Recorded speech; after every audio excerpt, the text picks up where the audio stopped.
Welcome to another episode, everyone.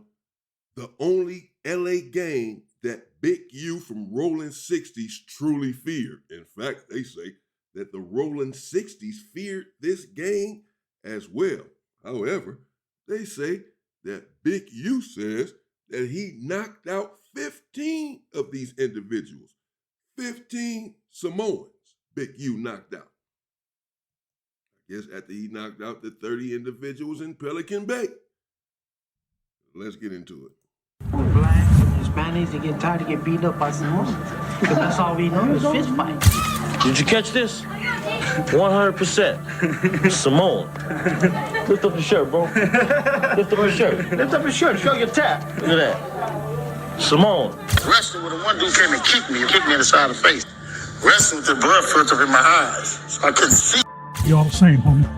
That's who you tried. You know, that's how Samoans get down. Big U had a serious rep for being a bully, being the top dog of the Rolling 60s. He was known for extorting other gangs, pressing celebrities, and just using fear to get his way. That kind of behavior is exactly what landed him behind bars eventually. But before karma came knocking, there was one crew he couldn't push around: the Samoan gangs. You gonna get murdered too. That's what the whole song talk about. Another body murdered coming from gangster. And if you know even a little about gang culture, then you know the Sons of Samoa aren't to be taken lightly. They are one of the most serious and dangerous yet respected groups out there. Did you catch this? 100% Samoan. Lift up your shirt, bro. Lift up your shirt. Lift up your shirt, show your tap. Look at that. Samoan. So when Big U tried to bring that same bully energy to them, it backfired badly. This takes us to April 2014. Big U got into it with some Samoan guys who were working security at a club. According to Big U's version of the story, the whole situation kicked off when his homie wasn't allowed into the club by the Samoan security. His boys started mouthing off and things escalated from there. Who's going in? It's only 30-40 minutes left in the club. This dude hired something, the homeboy house. Yeah, they won't let him in. I'm like, I'm gonna stay out here with him. He just get off on the security guard for no apparent reason. Big U says the security guards started gathering around them, about 15 deep. He claims he sized up the situation, knew he was outnumbered, but still decided to fight. Security gathers. Big U, you straight, girl? So I made the assessment. It's 15 of them. You 50 get. But how the rules go, I'm gonna get out where I'm mad at.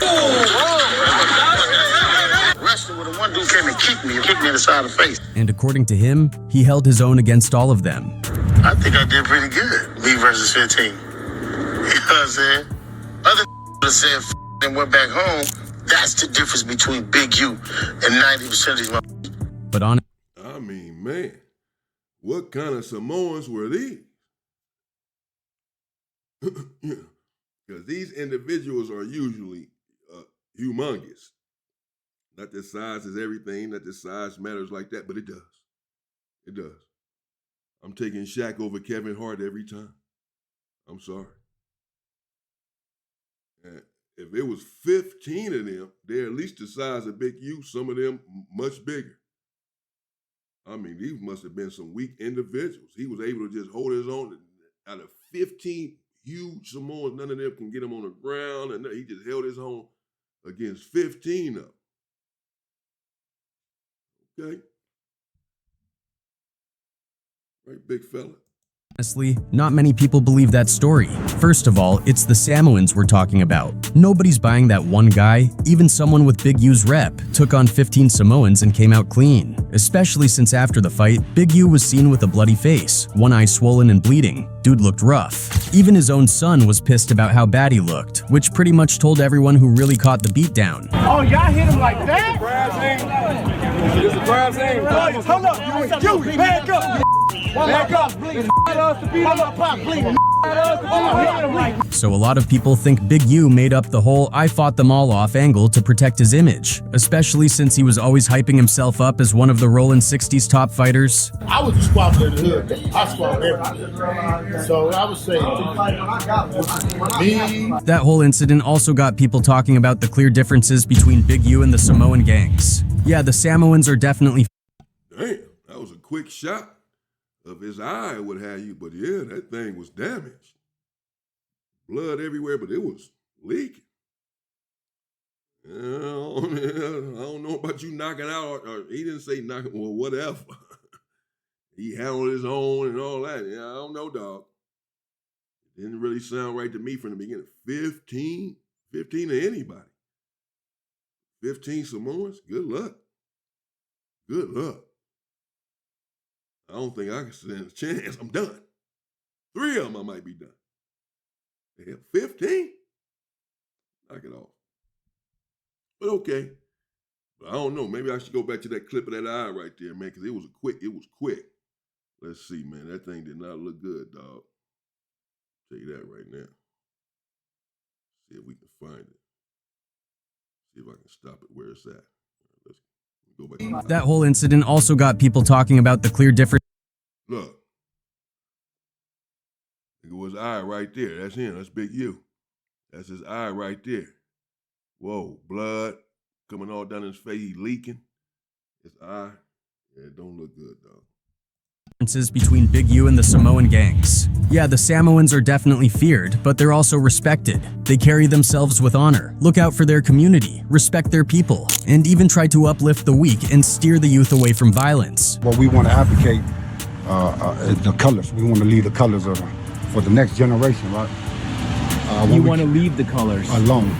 Gotcha. Bloods and Crips. Right. Meanwhile, Big U and his Rollin' 60s clique have been known more for chaos, destruction, and even killing each other. Everybody already knew Big U was one of the top dogs in the Rollin' 60s Crips. He never hid his gang ties. He was always talking about how he came up robbing cars and earned his rep in the streets by putting hands on his enemies. Back in the 80s, Big U was deep in the drug game, but he claimed he gave it up after reading the autobiography of Malcolm X. That's when he switched lanes and got into the rap industry. He started managing artists, and one of the first big names he worked with was Corrupt, but Big U never really left the streets. In 1991, he got caught up trying to steal a massive load of an undercover cop, which landed him in prison for 13 years. While locked up, Big U was still on his gangster time. He admitted to stabbing multiple people in prison and even bragged about knocking a dude's eyeball out of its socket with a single punch. After serving his time, he came home in 2004 and rebranded himself as a community leader by starting a charity called Developing Options. On paper, Developing Options was supposed to help kids stay out of the streets and get involved in sports. But according to the feds, Big U was using the charity as a front to move dirty money. The city of LA even funded Developing Options through the Gang Reduction and Youth Development GRID program, giving Big U over $500,000 a year since 2015. That money was supposed to go toward at-risk youth, but instead Big U was allegedly pocketing a huge chunk of it.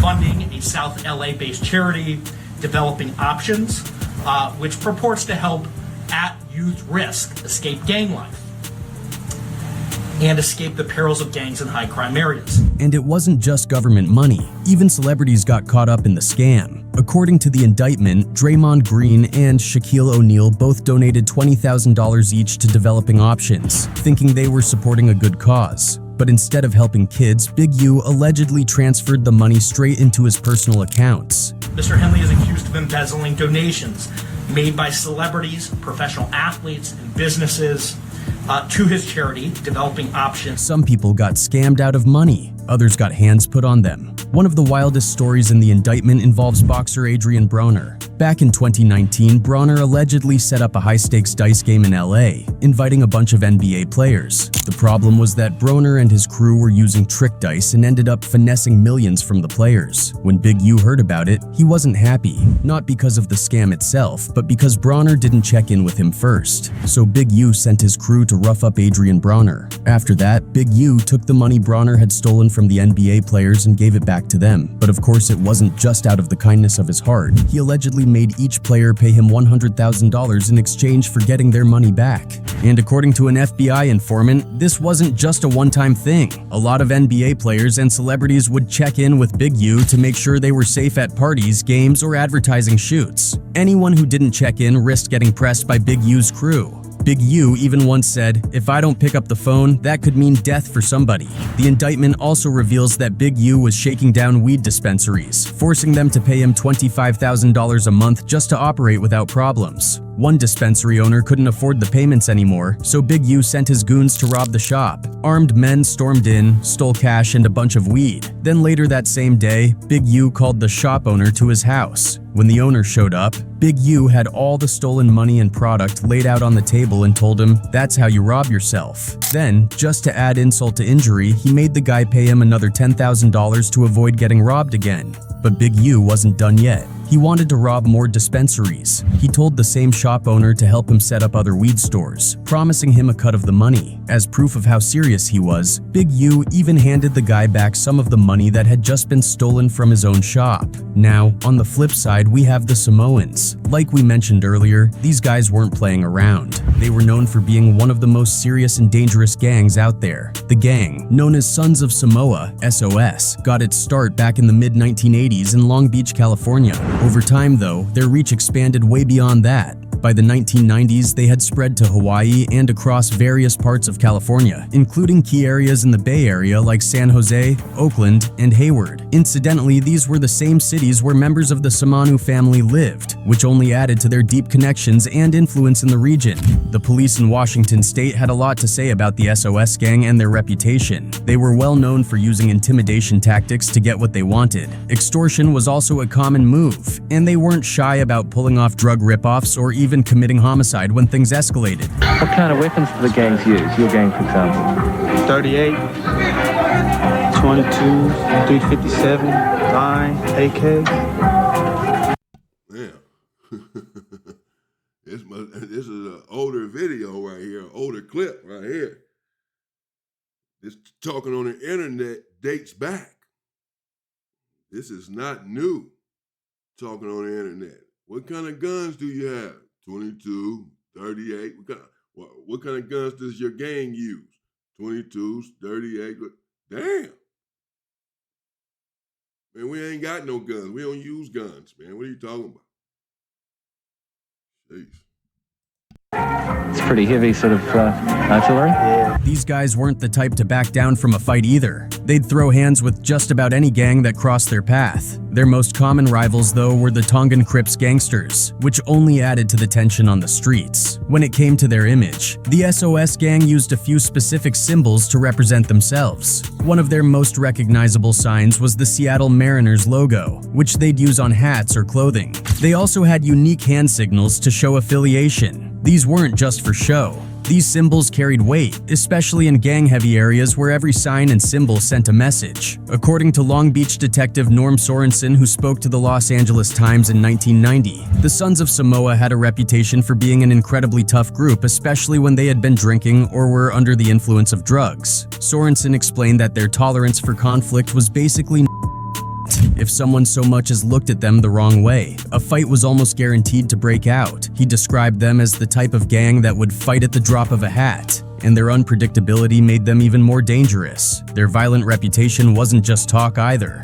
Stories about the SOS gang's willingness to fight and use violence spread quickly, earning them a lot of respect and fear on the streets. Whether it was intimidation, enforcing their dominance, or straight up brawling with rival gangs, SOS had a no-nonsense approach to handling business. They made sure everyone knew they weren't a group to mess with. One thing that made the Sons of Samoa SOS gang stand out was how different they were from other gangs in certain ways. Unlike most gangs, they didn't operate completely outside of traditional society. There wasn't any formal initiation process like the brutal hazing or jumping in rituals that are common in a lot of gangs. Joining SOS was more organic. Samoans came together out of necessity, driven by the need to protect themselves and each other in communities where they were a small minority. To put things into perspective, back in 2000, the entire Samoan population in Oakland was just 614 people. That's only about 0.15% of the city's population. It's no wonder they felt the need to stick together when they were such a tiny community compared to others. A friend of the Samoan family once described the gang in court records, saying it had a heavy presence in areas like San Jose and even in Samoan churches. It was in these churches that members of SOS would talk about values like respecting others, especially elders.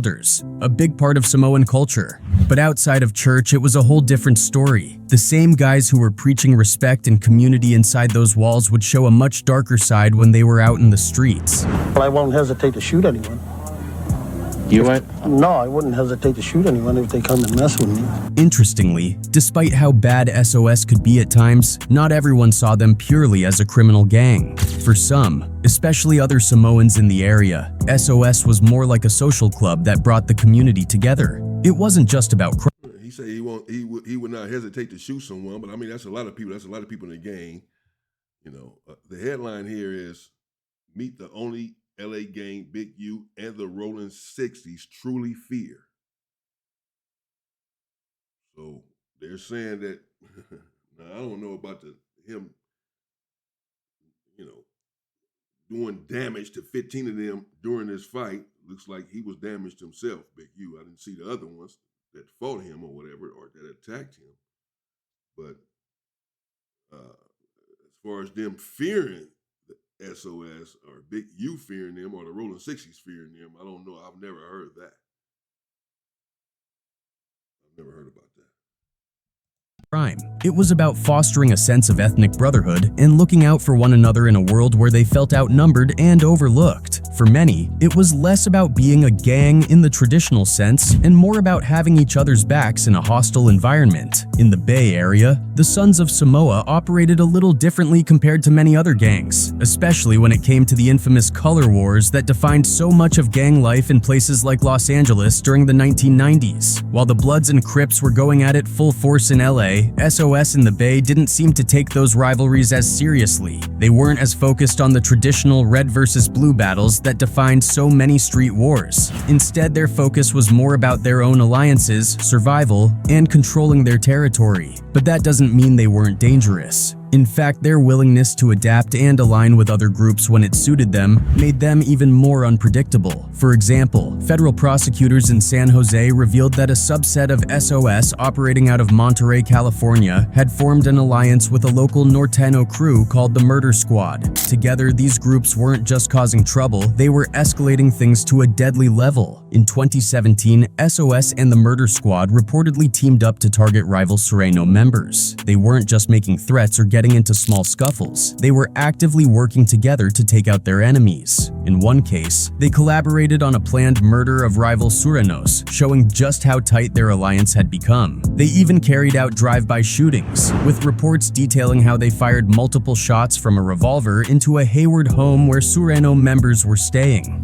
And it wasn't just about guns and shootings. SOS had no problem resorting to more old-school methods of intimidation and robbery. They were known to walk right up to someone, deliver a knockout punch, often referred to as the one-hitter quitter, and then strip the victim of their valuables right there on the spot. Jackets, wallets, shoes, whatever they wanted, they took. Always want to stay away from that one-hitter quitter if possible. So I don't know, man. At first he's saying that, you know, that they're a big community, a peaceful gang almost. You know, certainly different than black gangs was the implication, but I mean, you know, and then on the other hand, he's saying how extremely violent they were. They didn't teamed up with the Norteños to go against the Sureños, all of this stuff, shootings and etc. The people they targeted would often wake up dazed, beaten, and completely robbed, all while SOS walked away unbothered. One of the most chilling incidents involving the Sons of Samoa gang was the tragic murder of 25-year-old Nolan Pamintuan, a young man who was on the brink of one of the happiest days of his life. On May 17, 1996, Nolan was preparing for his wedding to his fiancée, Rowena Pinello, which was set to take place the very next day in Daly City near San Francisco. He had planned everything down to the last detail, taking an active role in organizing the big day. That evening, after spending time at his parents' house in Hayward, he had a list of errands to run for the following morning: booking a hotel room for after the wedding, picking up tuxedos for himself and his groomsmen, and helping his Aunt Edith with wedding preparations. But instead of waking up to a day of joy and celebration, Nolan became the victim of an unspeakable nightmare. That night, as he stepped out of his car in Hayward, he caught the attention of a group of men driving by in a stolen van. Timing in this case was everything. If Nolan had been just 2 minutes faster or slower, he might have avoided their notice altogether. But as fate would have it, the men saw him, targeted him on the spot, and decided to rob him. At gunpoint, That's, of course, often the case for anyone, for all of us. We're 2 minutes too soon or 2 minutes too late, or we could have avoided a situation had we waited or not waited, etc. I mean, that's everyone. But I remember, obviously, I played this for you all a few days ago, where this individual was accused of robbing the individual and then shooting the individual in the chest or what have you with a 12 gauge. But you can make any gang look dangerous. Take isolated incidents with individuals from that gang, and that gang will look, more magnify certain few incidents, and the gang is going to look more dangerous than perhaps they are. Not saying that SOS is not dangerous. I am familiar with them, have done time with many of them, and they are in fact some strong, individuals, structured, and etc. They of course hold their own, as do most gangs. Nolan was forced into their van and driven around the Bay Area while his captors stripped him of all his possessions. As if that wasn't terrifying enough, the situation took an even darker turn. The men began arguing among themselves about who would kill Nolan. Despite Nolan's desperate pleas for his life, their decision was merciless. He was shot once in the chest with a sawed-off shotgun and left to die in the middle of a street in Hayward. His lifeless body was discovered shortly after midnight, on what was supposed to be his wedding day. The news of Nolan's death sent shockwaves through the community, devastating his friends, family, and especially his fiancée Rowena. She was informed of his murder just half an hour before the wedding was scheduled to begin, turning what should have been the happiest day of their lives into a day of unimaginable grief. What made the crime even more senseless was how sloppy the perpetrators were. They left clues everywhere, holding on to easily identifiable stolen items, keeping clothing splattered with Nolan's blood, and making no real effort to cover their tracks. Detectives had no trouble piecing the case together, and within 10 days, 4 suspects were arrested. The group included 2 juveniles, an 18-year-old and a 22-year-old man, who was believed to be the shooter. As it turned out, 3 of them were members of the Sons of Samoa gang. During the trial, 2 of the suspects cooperated with authorities, turning informants in exchange for 16-year prison sentences. The other 2, including the suspected shooter, were convicted and remain locked up to this day.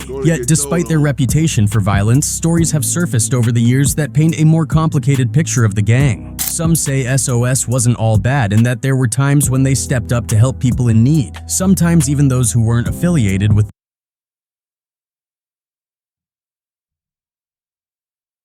Okay, that's good. You're going to get told on every gang, every video I do about a gang or what have you, no matter which gang it is, what race the gang is. It can be a whole organization, strong, famous one, used to be strong. They all start telling. All of them they all end up telling when the heat really gets on them and it gets tough and they're faced with their life, they start telling. All of them. That's why it's not worth it. You got to stay out of these games. There's no fealty. There's no loyalty. Okay, there you have it. Let me know what y'all think in the comments. Big U. What happened with that fight with these 15 individuals? He said he held his own. He saw his eye, it was leaking. But the headline here, and I'm going to put that headline in my tip because that's what it said. LA gang, the only gang that Big U, the only LA gang that Big U was afraid of in the 60s, truly feared, it said. I don't know about that. I don't see that. I've never seen that. I've never heard that. Not trying to defend anyone. I'm just saying I'm from over there, around that area. LA, South Central. I've never heard that. I don't even know if they had a beef or a war before. I know that they got a Big U got into it with them right there, whatever, but that ain't had nothing to do with some gang stuff. That was some people drunk trying to get in the club or whatever. I don't even know that. I could be wrong. I don't even know about them having a war, so I don't know why they would. No, the Rolling 60s are very deep, bro. Just saying, I don't think they not fearing nobody like that. Let me know what y'all think in the comments. Stay safe, Big U, and stay free, people.